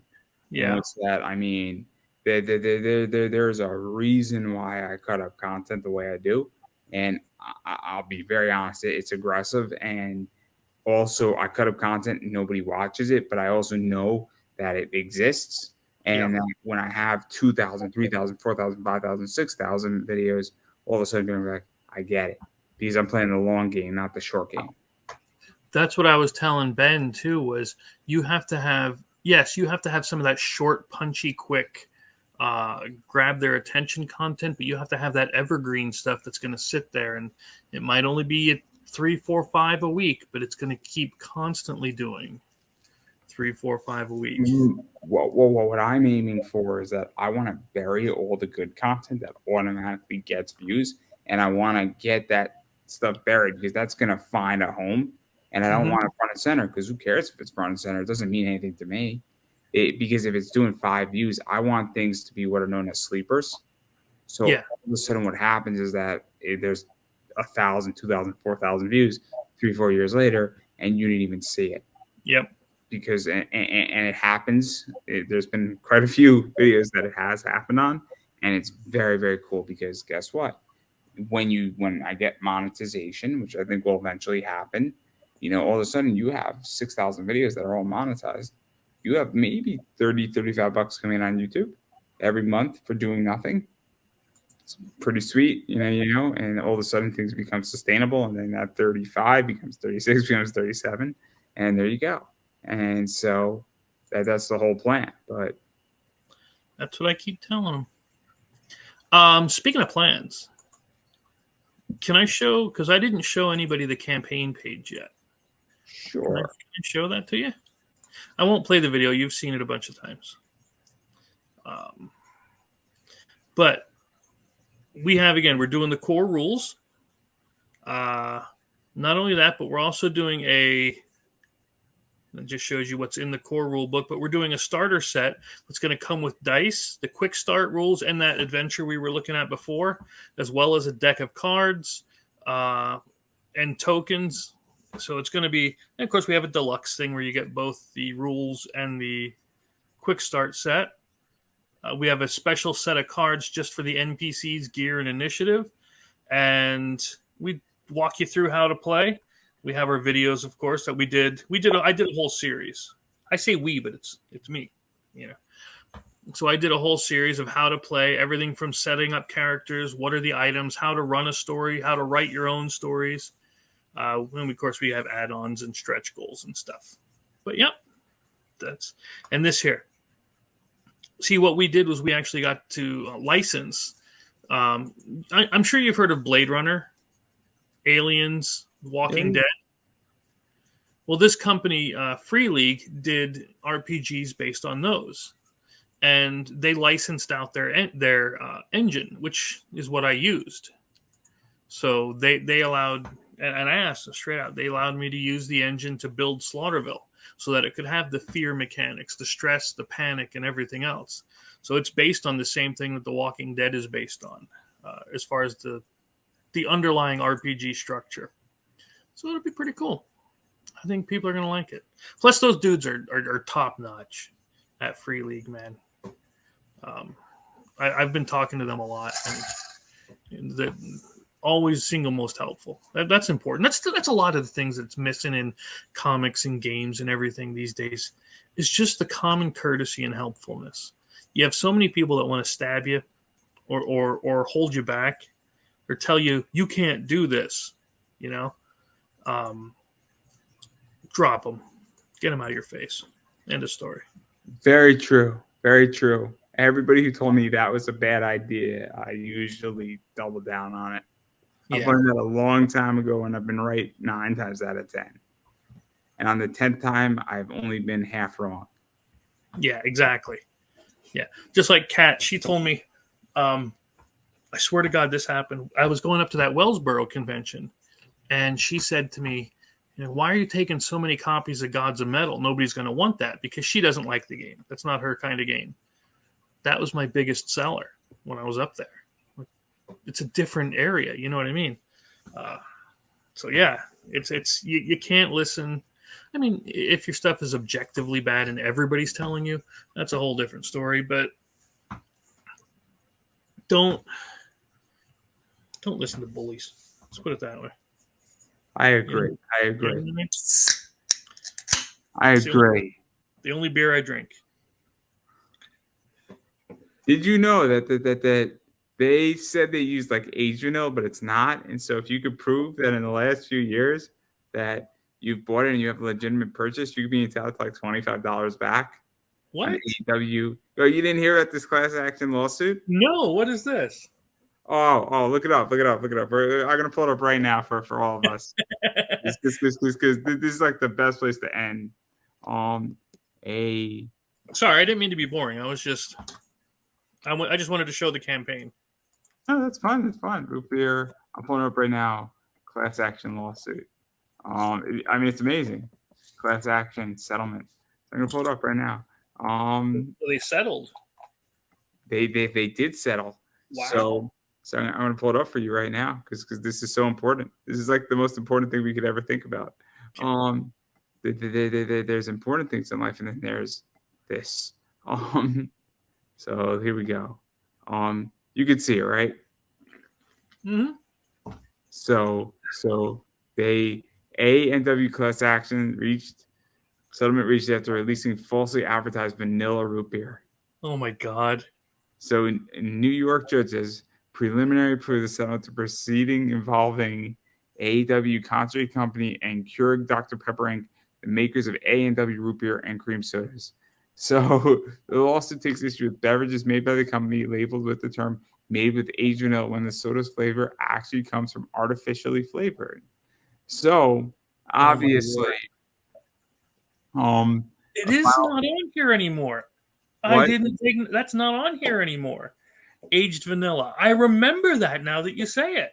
A settlement class member who submits a valid claim shall receive a minimum cash payment of $5.55 up to a maximum of $25. Wow. Consumers may file claims via root beer and cream soda settlements.com, though the website is not operating as of yet. Yeah. Amazing, right? Just send me a case. We'll be cool. Don't worry about it. You could get up to $5 all the way up to $25 minimum. It's great. $5.50 all the way up to like $25. It's great. Yeah. I think it's great. Yeah. Just send me a case. We're fine. I think it's wonderful. I think it's funny. I think that they're a pretty funny company. So there you go. Yeah. But I digress. We've been speaking for a while. I'm sorry. Oh no! It's my fault too. We got off on a bunch of tangents, which is exactly what I want. That's what this show should be. Everybody should have a good time on this show. This show should be for people who want to have a good time in life. But anyway, I do want to give you a chance to promote. So where can people find you, bother you, hit you up, disturb you? Of course, we have the Laughing Rogue on YouTube, Laughing Rogue on Facebook. I'm also over at Big Sexy Outdoors every Monday night, 9 p.m. Gosh, we're going to be, again, launching this Kickstarter sucker July 21st. And we're doing a live launch thing. We're going to be doing some giveaways and so on. So it'll be a good time. Stop over. What the hell? Well, that I'm just going to say it again, and I've been saying it for a while now. If you like something, you need to support it. And what that means is that when projects are on Kickstarter, you need to back them on Kickstarter. If people are selling them on their websites, you need to buy them on their websites. If they're selling them at a con, you need to buy them on a con, all that stuff. Also, following people on social media makes a huge difference, huge. And it is definitely something that is a game changer. So that is super important. And so you need to go do that. And it could be just as important as if you are backing and financially backing.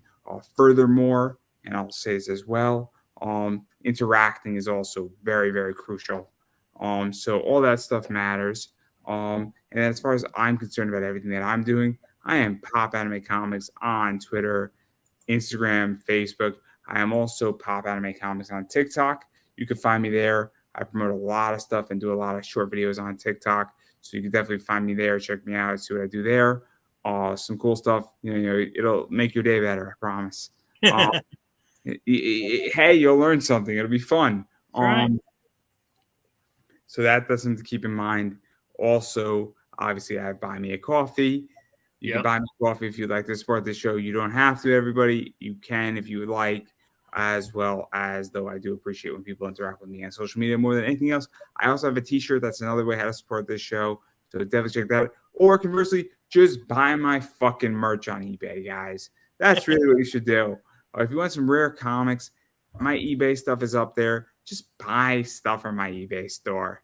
I guarantee you that it's good stuff and you'll have a blast. So that's everything that I got. I appreciate everybody watching. And on that note, I'm going to let Chris have the final word. Yeah, I mean, you hit that pretty much perfectly. It costs you nothing to hit the like, share, subscribe, but it means the world to everybody else, you know, just for that person. And so for little to no effort, you can make somebody's day. And who doesn't want to do that? I agree. That's a wrap, everybody. Peace. Peace.